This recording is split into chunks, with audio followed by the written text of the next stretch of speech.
This is Red Hunt, where even a normal day can end in something wild, like what happened here. I grew up as an only child. My father was very abusive, especially towards my mother, so my mother and I left him when I was a child. My mother struggled to raise me as a single parent, which I believe contributed to her becoming emotionally abusive as I grew up. I am now a young adult, 21 years old, and still live with my mother because I do not have enough money to move out. I know she does not want me to leave yet. My mother wants me to spend more time with her, and I usually agree. I spend a few hours with her, but later she wants to spend even more time together. It often feels like it is never enough. While I do not mean any offense, she talks a lot, and if I do not respond to everything she says, she becomes offended and hurt, claiming that I am not paying attention to her. As a result, I often feel emotionally drained after our time together because it can be overwhelming for me. Recently, I talked to her about needing some space. I explained that I need this space partly because of the past emotional abuse and partly because being around her is exhausting for me. I expressed this in a gentle way, noting that I get socially drained easily. I feel bad for needing this, but I believe it is necessary. As an only child, I feel like I am the only one who can be there for her. While she does have friends, she still prefers my company. My mother is quite lonely since she never remarried, and it is usually just the two of us at home. I recently spoke with one of my mother's friends who told me that I am not responsible for my mother's loneliness and that I am allowed to set boundaries. However, I am scared to do so because when I have tried in the past, she has become angry and sad, and I feel guilty for hurting her feelings. So, am I in the wrong for telling my mother I need space and that she needs to leave me alone sometimes? Am I wrong for wanting to not be around her as much? Sounds like you're in a tough spot. I mean, it's totally okay to need some space, especially when someone is being emotionally overwhelming. Your mom might not even realize how her vibe affects you, so finding a good time to chat about it could really help. Remember, it's not your job to manage her loneliness. Setting boundaries is healthy, and you shouldn't feel guilty about that. Like you said, it's just life, and people change slowly. Don't judge her too harshly, she has been through a lot too. Just try to approach the conversation with understanding and compassion. You definitely deserve your own space to recharge. Stay strong. Am I the jerk for not taking a job offer that a friend referred me to? About 3 months ago, I was laid off from my job. This was extremely disappointing and stressful. However, after a period of grieving, I decided to use this setback as an opportunity to advance my career. I became determined to find an even better job. I took about a week to relax, and then I sent out over 100 applications, letters, and networking requests for coffee chats. I also reached out to my existing network and informed just about everyone I knew that I was looking for a new job. Soon, the interviews began to come in. About 3 weeks ago, a good friend of mine informed me that his company was hiring. They are a small firm that does the kind of work I am interested in, so I expressed my interest. He mentioned that he had already put in a good word with his boss and that I only needed to send my curriculum vitae to him. I did that and got an interview scheduled for the following week. At the same time, I received an invitation for a first-round interview with a large global company for what would be my dream job.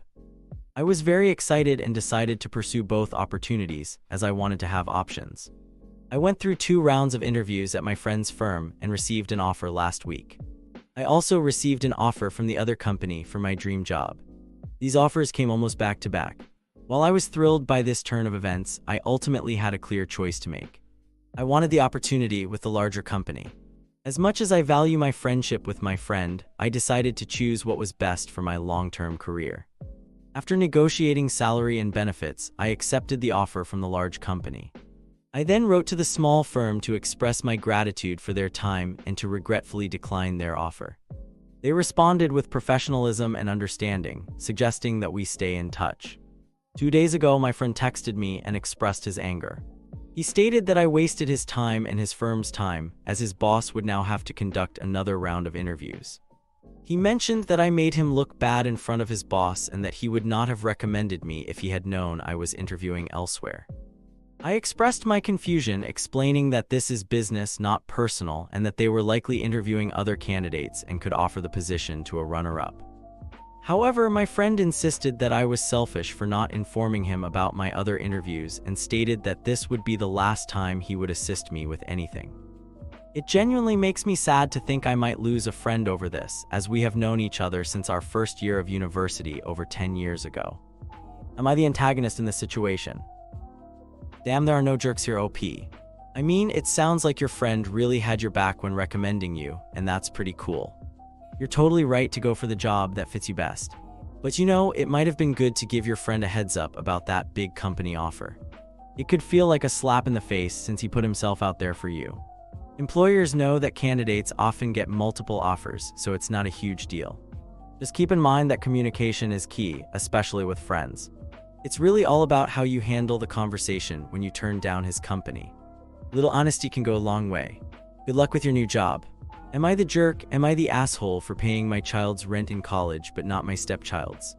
My husband, who is 44 years old, and I, who am 40 years old, have been married for 12 years. He has custody of his 2 daughters, I have custody of my 2 daughters, and we have a son together. Our oldest 2 daughters, my daughter who is 19 years old and my stepdaughter who is 20 years old, are in the same grade and are finishing their freshman year at college. They attend 2 different colleges that are about 2 hours apart. My husband often states that they are grown and that he will not pay for their expenses, but he frequently acts tough and then softens up when it comes to important decisions. At the beginning of this school year, my biological daughter began reaching out to me about looking for places to live after she moves out of her dorm. I did not initiate any communication. She is an adult and it is her responsibility to take the initiative. She originally wanted me to sign a lease for $1,100 per month, which I thought was unreasonable. I started searching for apartments all over the city online with her. We communicated back and forth, and I established a budget that I could afford. I aimed for her to find a place that was safe, on the bus route to school, furnished, had individual leases for each roommate, and was reasonably priced. She ultimately found a place with 4 other roommates instead of just 1, and she signed a lease, as they allowed her to do that since she is a student.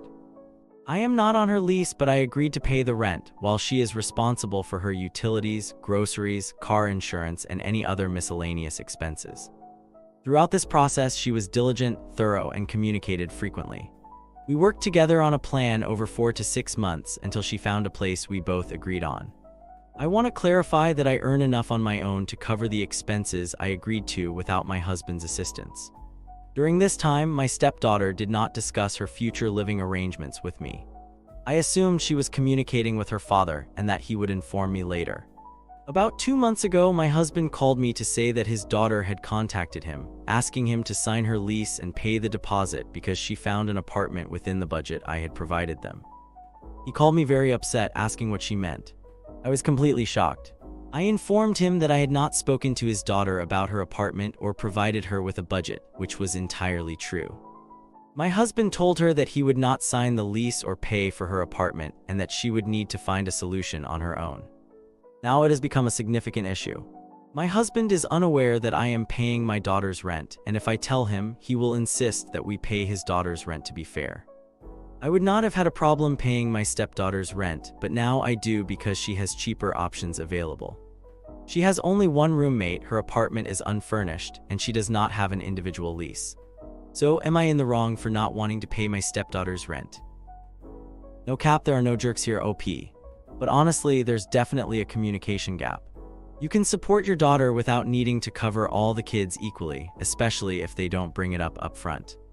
I mean, your stepdaughter hasn't done anything wrong by hearing about the budget for next year. It's great that you and your daughter had those discussions and came up with a plan for her college expenses. However, it seems like your husband should be more involved in these conversations too. Did your stepdaughter ever express interest in an apartment? It might have helped if everyone was on the same page about these plans. You're paying for your daughter's place because she met the requirements you set, which is totally fair. Just keep in mind that your stepdaughter might face some extra challenges if her setup is different. Clear communication could really help avoid misunderstandings down the line. Am I the jerk for expecting my sibling to contribute to our house expenses? I am a 25-year-old male living with my 23-year-old male brother. We have been living together since he moved in 2019 to start college, while I was already in college for 2 years at that time. We paused living together from June 2020 to early 2021, but have continued to live together since then. Here is a timeline of our household expenses.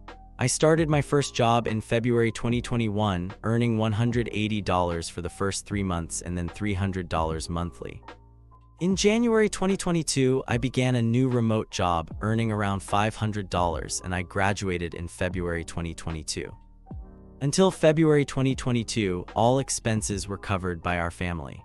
Once a month, we would go with my aunt to the supermarket and she would pay for the groceries.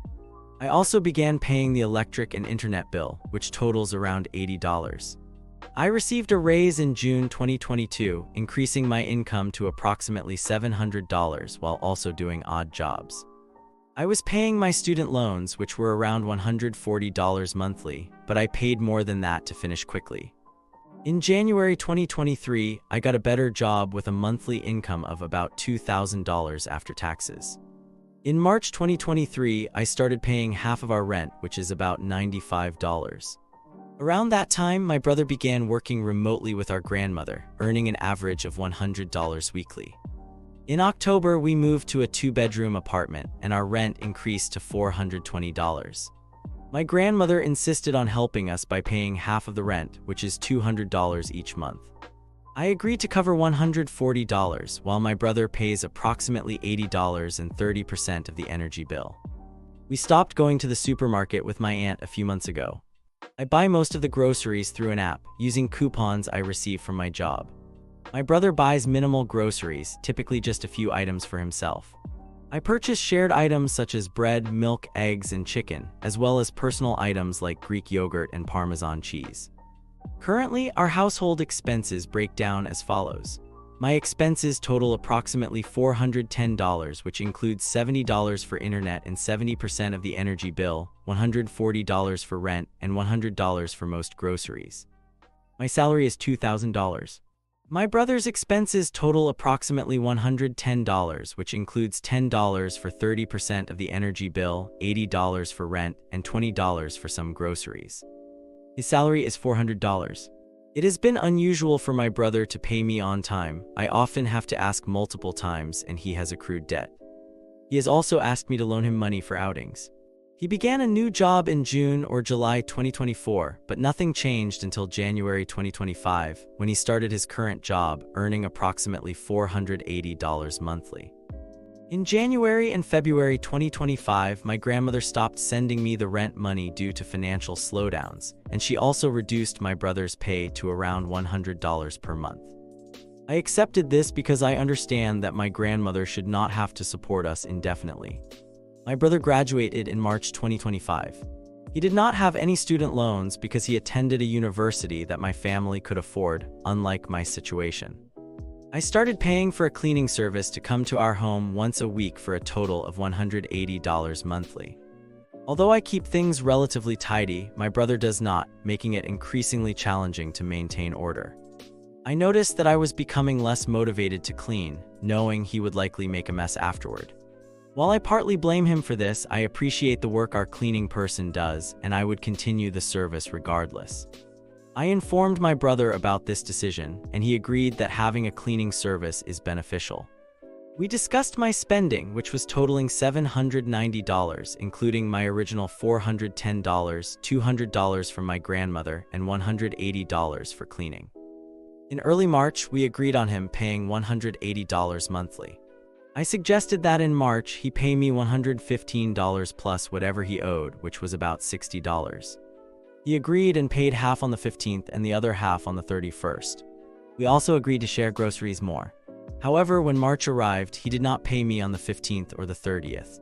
He mentioned having significant expenses related to his job, such as transportation costs and a phone bill of around $25. He also eats out every day, failing to prepare meals in advance, which is something I did during my early employment. He expressed discomfort with our agreement and requested that I cut him some slack. My perspective is that I have been lenient for a long time. While it is true that I earn more than he does, I believe that should not equate to him receiving a largely free ride.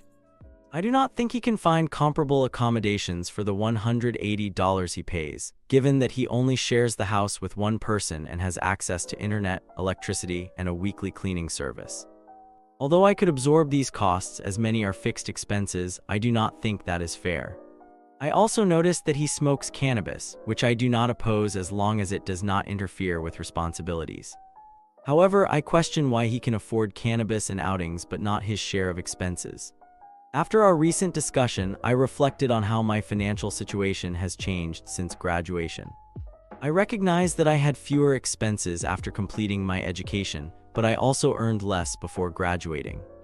I wanted to share this information about our expenses and salaries to seek honest judgment on the situation. While I may appear angry, I am frustrated but also want to understand if my reasoning is valid. This is not solely about money. It would be easier for me to overlook these issues if he were more agreeable to live with. However, since that is not the case, I believe he should at least pay me on time. Hey there. Just a quick heads up, your post was removed because it was a bit too long, over 3,000 characters.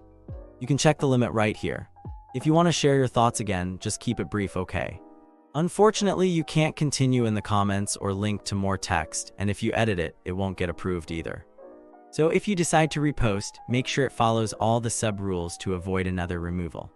And hey, if you have any questions, feel free to reach out to the moderators. Good luck. Am I the jerk for not paying the Loctician?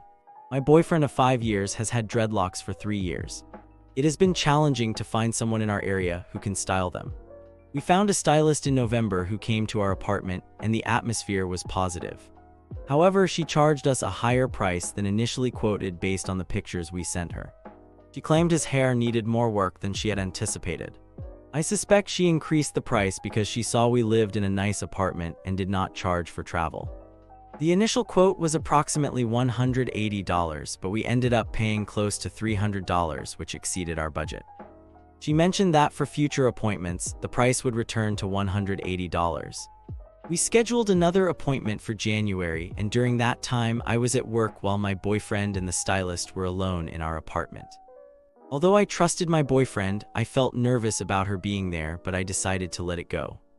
A few days later, my boyfriend informed me that she had sent him inappropriate images. I was upset and asked him about the conversation that led to that. He did not know why she felt comfortable doing that and asked if I wanted him to confront her, but I declined. I decided we would not use her services again. A couple of weeks later, we moved to a new apartment just 10 to 15 minutes away from our previous location and still could not find anyone to do his hair. Eventually, I called the stylist and scheduled an appointment at our new apartment, even though I was not eager to have her in our space. Before ending the call, I asked her for the price, and she stated it would be $280. I was confused and asked why it had increased. She explained that since we had not made an appointment since January, the price had changed. Additionally, she mentioned a $20 travel fee, which surprised me because she had never charged for travel before. We only had $180 available, as that was the price we expected, so I informed her before her arrival that was all we could pay and requested to settle the remainder later. She agreed, came to style his hair, and I did not greet her as usual because I was upset about the inappropriate messages. My boyfriend later told me that she was whispering to him, asking why I was not coming out. After the appointment, I noticed parts of his hair had been damaged because she seemed rushed. His hair looked significantly worse compared to previous visits. After she left, I sent her $180 through Cash App and blocked her number in Cash App. My boyfriend, who still follows her business page, informed me that she recently posted about clients who do not pay what is owed. Am I wrong for not sending her the remaining payment after she sent inappropriate images to my boyfriend? Yeah, you didn't really handle that the right way. I get why you're frustrated, but honestly, this isn't how to deal with it. I mean, you kept using her services even after she sent those nudes, and you agreed to pay more but didn't follow through. Those nudes, that's something your boyfriend should sort out. He could have just said he wasn't interested and blocked her. Look, if you accepted her service, you can't use the price or the nudes as an excuse not to pay. Plus, what's up with you covering your boyfriend's hair costs? That's kind of odd, right? You took her services without paying, and that's really shady. Seriously, you should think about what's going on with your boyfriend and that whole mess. You have to do better. Am I the jerk for refusing to drive my sibling to the gym after I found out they were using it as a cover to use drugs? I recently discovered that my younger brother has been using drugs, mainly marijuana and nicotine, for the past 4 to 5 months. Like many young people his age, he became addicted to flavored vapes and started smoking marijuana regularly. Initially, he was genuinely going to the gym every night, which I thought was a positive habit. I would drive him there, and he seemed serious about his workouts. However, over time, I began to notice unusual behavior. He would come home from the gym with red eyes, slurred or mumbled speech, extremely low energy, and sometimes his breath would smell strongly of chewing gum, as if he were trying to mask a specific odor. He was also becoming excessively hungry right after his workouts, which did not seem normal. Eventually, I learned that he was using the gym as a cover. After I dropped him off, one of his friends would pick him up, drive 10 minutes away, use marijuana and vape, and then drop him back at the gym.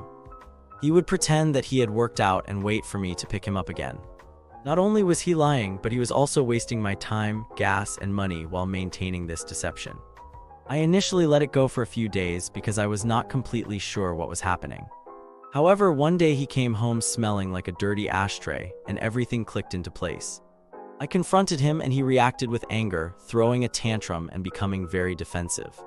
After that, I refused to take him to the gym. However, he has since convinced our parents to pressure me into driving him to the gym again. The issue is that our parents are very strict when it comes to illegal activities such as drug use. If they find out, they will punish him severely, likely in a way that is not helpful, and I do not want to see him go through that. At the same time, I cannot continue lying for him or pretending that everything is fine. Now he is pressuring me again to drive him to the gym after I have drawn the line on his drug use, and I feel trapped. I want to help him get clean and make better choices, but I also do not want him to face punishment that could make things worse. I am unsure how to communicate with him or how to involve our parents in a way that is supportive rather than harmful. You're not the cause of this situation. I mean, setting that boundary. It makes total sense. You shouldn't have to lie for him. Just talk to your brother about your worries and make it clear you want the best for him. If he keeps pushing, he might end up forcing your hand with your folks. They're going to find out sooner or later if he keeps this up, and honestly, it won't end well for him. He can't expect you to help him cover it all up. So just be straightforward. If he keeps trying to drag you into his mess, you'll have to tell someone. It's tough love, but sometimes that's what it takes. You're not responsible for his choices, and he really needs to understand that. So stay firm and do what feels right for both of you. Thanks for watching. When you subscribe, make sure to hit the bell to turn on notifications so you never miss a video. To finish listening to all the stories, check out the playlist in the description.